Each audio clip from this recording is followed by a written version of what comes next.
اس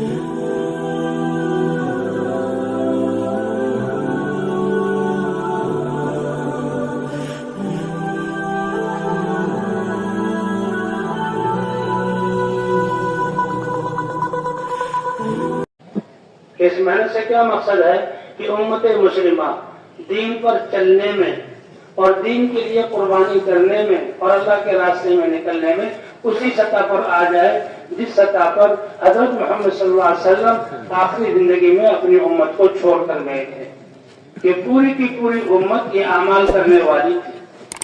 حضور صلی اللہ علیہ وسلم کے انتقال پر اللہ نے دکھلایا کہ نبی کے جاتے ہی کیسے ارتداد کی آندھیاں چلی اور پھر کیسے بہرحال ہوئی کہ لوگ شکار ہوئے۔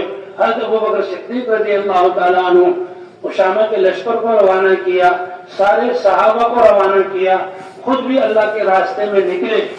اللہ نے دکھا دیا جب بھی امت، یعنی یہ دعوت حضور صلی اللہ علیہ وسلم سب سے بڑے داعی تھے، ان کے وفات پر یہ سب سے بڑا سانحہ پیش آیا۔ امت جب پھر اس محنت کو کرے گی اللہ تعالیٰ پھر اسی منظر کو واپس لے آئیں گے۔ حضرت ابوبکر صدیق رضی اللہ تعالیٰ عنہ کے 100 نکلنے اور 100% نکالنے سے کچھ ہی دنوں میں اللہ تعالیٰ نے پھر مسلمانوں کو اسی سطح پر کھڑا فرما دیا۔ حضرت عمر اور باقی صحابہ کہہ رہے اے ابو بکر حالات بدل گئے، لہذا اب کام بھی بدل گیا۔ اب اسامہ کا لشکر کو روانہ کیا ٹھیک ہے، لیکن باقی مدینے کو چھوڑ کر کیسے؟ یہود ہیں، منافقین ہیں، پوری دنیا کی دشمنی ہے، عرب قبائل ہیں، مرتد ہو گئے، ان کو چھوڑ کر کیسے نکلے؟ فرمایا اگر تم میرے ساتھ نکلنے کے لیے تیار نہیں، تم میری نافرمانی کرو، اور تم تو کیا جن اور پتھر اور درخت یہ بھی میری نافرمانی کریں، تب بھی ابو بکر اکیلا اللہ کے راستے میں نکلے گا، یہ ابو بکر کی جان جائے گی، یہ اللہ کا دین زندہ ہو جائے گا۔ حضرت عمر سمجھ گئے اے ابو بکر یہ حق بات ہے جو اللہ نے آپ کی زبان پر جاری کی، سب کو نکالا۔ تو اللہ کے راستے میں نکل کر ان اعمال کو کرنا ہے، بلکہ یہ اعمال ہماری زندگی کا جلد ہے کہ اللہ کے راستے میں نکل کر بھی ان اعمال کو کرنا ہے، اور واپس جا کر اپنے مقام پر بھی ہر مسلمان کو ان اعمال والا بنانا ہے، تاکہ امت مسلمہ دین پر چلنے میں اور دین کے لیے قربانی کرنے میں اسی سطح پر آ جائے۔ اور ابھی کتنی انسانیت باقی ہے، اللہ تعالیٰ مسلمانوں کے اس پورے دین پر چلنے کی وجہ سے اور ان کے لیے دعوت پر کھڑے ہونے کی وجہ سے ان کو بھی ہدایت عطا فرما دے۔ تو کیا خیال ہے بھائی، یہ عمل کریں گے انشاءاللہ؟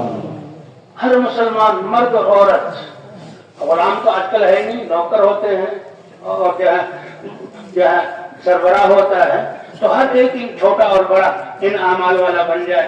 اس کے لیے یہ 5 اعمال بتلائے جاتے ہیں کہ ان اعمال کا ہم نے اہتمام کرنا ہے۔ سب سے پہلے تو مشورہ ہے کہ دین کی یہ دولت اور ایمان ہر شخص تک پہنچ جائے۔ یہ ایسے ہی اندھا دھند اور بغیر کسی ترتیب کے بنائے ہوئے نہیں ہوگا، بلکہ یہ اس کے لیے اپنی فکر کو دینا پڑے گا اور مشورے کے لیے بیٹھنا پڑے گا۔ ساتھیوں کی ترقی اور اجتماعی زندگی کا آنا اور صلاحیتوں کا دین کے لیے استعمال ہونا اور باطل کی اسکیموں سے بچنا، کام بھی محفوظ رہے اور ساتھی بھی محفوظ رہے، اس کے لیے مشورہ بہت ضروری ہے۔ وہی اتر رہی ہے حضور صلی اللہ علیہ وسلم پر، لیکن امت کو مشورے پر ڈالنے کے لیے اللہ حکم فرما رہے وَشَاوِرْهُمْ فِي الْأَمْرِ، آپ اے پیارے نبی آپ اپنے صحابہ سے مشورہ کیجیے، ان کے حوصلے بڑھیں گے، ان کی عزت افزائی ہوگی، اجتماعی زندگی آئے گی اور مشورے سے شر سے محفوظ ہوں گے۔ اور حتیٰ کہ جب حضور صحابہ کرام مشورے والے بنے تو پھر وَأَمْرُهُمْ شُورَىٰ بَيْنَهُمْ، اللہ نے ان کی صفت کو ذکر کیا۔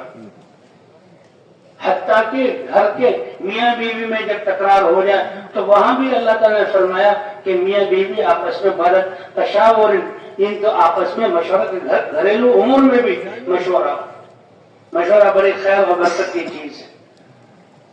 تو مشورے میں کیا اپنی سمجھ کو اس دین کے لیے استعمال کرنا، اور اللہ کی یہ سنت ہے انسان جس استعداد اور صلاحیت کو دین کے لیے استعمال کرے گا اللہ اس میں برکتیں عطا فرمائیں گے اور راہیں اللہ کھولیں گے، راہیں اللہ سجائیں گے۔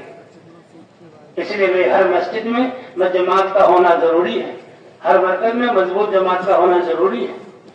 ہر جہاں نکلنے والے افراد ایک جماعت ہو اور ایک ذمہ دار اور مشورے سے چلے. کہتے جس مرکز کا مشورہ اصول اور آداب کے ساتھ ہوگا اور مضبوط ہوگا مشورہ، اس مرکز کا کیا محنت بہت مضبوط ہوگی. جس مسجد کی جماعت کا مشورہ صفات اور اصول کے ساتھ ہوگا، اس مسجد کی محنت مضبوط ہوگی. اللہ ایک ایک مسجد کو سارے انسانیت کے بدلنے کا ذریعہ بنائیں گے. حتیٰ کہ گھر میں جو محنت ہو رہی ہے اس کے بارے میں گھر کا مشورہ مضبوط ہوگا تو اس گھر کی محنت بھی مضبوط ہوگی. تو بنیاد یہ ہے، یہ مشورہ ہے کہ مشورے کے ذریعے سے یہ اس میں تقاضوں کو سوچا جائے. کیسے ہم ہر مقصود کیا ہے، ہر مسلمان سے ملاقات ہو، اس تک یہ دعوت پہنچے اور دعوت سن کر وہ اس دین کی محنت کو اپنی زندگی کا مقصد بنا لے اور دین کی محنت کو حضور کے طریقے پر کرنے والا بن جائے اور اس میں اللہ کا دین زندہ جو ہو جائے. پوری امت مسلمہ ان کے تمام شعبوں میں اللہ کے احکام زندہ ہو جائے اور پوری امت دین کی محنت کرنے والی بن جائے.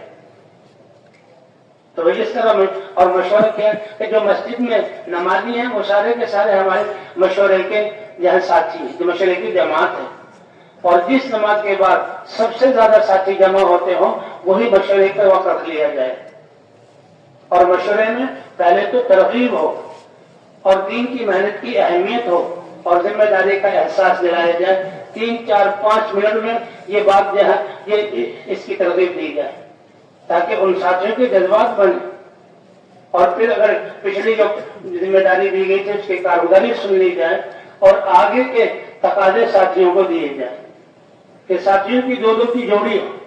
اس مشورے سے ساتھیوں کی حوصلہ افزائی بھی ہوگی اور اجتماعی زندگی بھی سیکھیں گے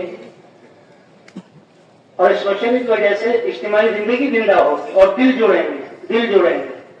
حضور صلی اللہ علیہ وسلم نے بھی جب سفروں میں جاتے ہیں تب بھی 2، 3 دن کی جوڑی بنا دیتے تھے. اور مدینہ منورہ میں بھی صحابہ کی جوڑی ہے، مہاجر اور انصاری دونوں کے درمیان بھائی چارہ قائم کیا ہوا تھا. دونوں ایک ساتھ رہتے تھے. ایک حضور کی مجلس میں ہے، دوسرا اپنے کام میں ہے. جب رات کو جمع ہوتے تو جو کچھ حضور سے سنا اس کو بتا دیا کرتے تھے. تو اس لیے مشورے میں جو ہے ہم نے تقاضوں کو سوچنا ہے اور کہتے ہیں جو 4 مہینے والے ساتھی ہیں ایسے تقاضوں کو سوچیں کہ جو ساتھی جتنا وقت دیا ہے ان کو ہم ان کے وقت سے زیادہ تقاضے دیں. ان سے کہ جتنا آپ نے وقت دیا بہت اچھا، اس کی قدر کرتے ہیں، اتنا ہی وقت دے، لیکن تقاضا یہ ہے. اس سے کیا ہوگا کہ جب وہ تقاضا ملاقاتوں میں لگے گا جو تقاضا دیا اس کو پورا کرنے میں، اور یہ بھی دیکھے گا کہ ذمہ دار ساتھی نے مجھے کہا تھا وقت پورا ہو جائے تو پھر دیکھ لینا، تو وقت تو پورا ہو گیا لیکن تقاضا پورا نہیں ہوا. یہ چیز اس کو اور آمادہ کرے گی کہ آئندہ وہ وقت بڑھائے. تو صرف 2.5 گھنٹے نہیں ہے، 2.5 گھنٹے تو یہ ابتدائی سبق ہے ہمارا، وہ تو اس سے وقت بڑھانا ہے. 2.5 گھنٹے سے 3 گھنٹے پر، 4 گھنٹے پر، کم از کم 8 گھنٹے پر تو ہر ساتھی آ جائے. ورنہ صحابہ کرام کی تو ترتیب یہ تھی کہ آدھا دن مسجد میں، آدھا دن کاروبار میں، جو اگر مدینے میں ہے، آدھا دن جہاں گھر پہ اور آدھا دن جو ہے مسجد میں. آدھی رات کو ایک اذان ہوتی تھی، آدھی رات کو. اور اس کا مقصد کیا تھا کہ صحابہ نے راتیں بھی تقسیم کی ہوئی تھی، راتوں کا حصہ بھی، کہ جو مسجد میں کھڑا ہوا عبادت کر رہا ہے وہ گھر جا کر آرام کر لے اور جو گھر میں ہے وہ مسجد میں آ جائے. تو اس طرح بھائی ساتھیوں کو یہ مشورے کے ذریعے وہ کام تقسیم ہو اور ہر ایک تک کو 100% ملاقاتوں کی ترتیب بنائی جائے کہ ہم نے تو امت کا کوئی طبقہ نہیں چھوڑنا. خدا نہ خواستہ اگر ایک طبقہ بھی ہماری محنت سے باہر ہو گیا تو امت کے لیے پورے دین پر چلنا مشکل ہو جائے گا. اس لیے ہر ایک سے ملاقاتیں کرنی ہیں، جوڑیاں بنانی ہیں اور ایسی ملاقاتوں کی ترتیب ہو کہ 15 دن کے اندر یا زیادہ سے زیادہ مہینے میں سارے بستی والوں سے ملاقات ہو جائے. اور ماشاءاللہ تقاضے ہمارے یہ جو ہمارے ماہانہ مشورہ ہوتا ہے، ساتھی آتے ہیں، پوری دنیا کے تقاضے اس مشورے میں پیش کیے جاتے ہیں. پھر علاقے والوں کو مشورے تو ہوتی جہاں وہ تقاضے لے جاتے ہیں، مرکزوں میں جاتے ہیں اور مرکزوں کے ذریعے منگل کا جو مشورہ ہوتا ہے اور ہفتہ وار جو مشورہ ہوتا ہے، دیہاتوں میں ہفتہ واری مشورہ، شہروں میں منگل کا مشورہ، جو مسجد ان کے ساتھ متعلق ہے، دو کام کرنے والے ساتھی آتے ہیں تو وہ ان تقاضوں کو لے لیں اور ان تقاضوں کو لکھ لیں اور مشورے میں بیٹھے. تو اب مشورے میں زیادہ وقت نہ لگا ہے، تو لوگ کا مشورہ بہت لمبا ہو گیا. انشاءاللہ کچھ دنوں مشقت ہوگی لیکن آہستہ آہستہ پھر وہ معمول کی چیز بن جائے گی. 15-20 منٹ آدھا گھنٹہ مشورہ ہوا اور تقاضے دے دی. وہ تقاضے جو لکھے ہوئے کاپی میں وہ روزانہ ہمارے سامنے آنے چاہیے. اس میں سے اہم فلاہم تقاضے کو لے لیا جائے اور کوئی ہفتے بھر کی محنت کر کے وہ جو گشت کا دن ہوگا مقامی گشت، وہ ہفتے بھر کی محنت کا نتیجہ وصول کرنے کے لیے. تو پہلے تو ہمارے مسجد میں مشورہ، اور یہ مشورہ ہر جہاں میں دین کی محنت کرنے والے کی ضرورت ہے. تو اہتمام کریں گے انشاءاللہ. یہ ذمہ داری عورتوں کی بھی، حتیٰ کہ گھر میں بھی مشورہ ہو کہ ہماری گھریلو زندگی کیسے دیندارانہ بنے، 24 گھنٹے کی زندگی کیسی دیندارانہ بنے، بچوں کی دینی تربیت کیسے ہو، اور ہمارے گھر سے اتنے بھی مرد ہیں بالغ، دین کے تقاضے کیسے پورے ہوں. تو روزانہ اب ان تقاضوں کو پورا کرنے کے لیے کم از کم 2.5 گھنٹے ہیں. اور یہ تو پرانا مجمع ہے اور بیرون وقت لگائے ہوئے اور جو ہے یہ سال کا سفر کیے ہوئے، وہ تو بیرون جانے سے پہلے دیکھا جاتا ہے کہ 2.5 گھنٹے دے رہے ہیں، اب تو ہمارا وقت زیادہ ہو جانا چاہیے.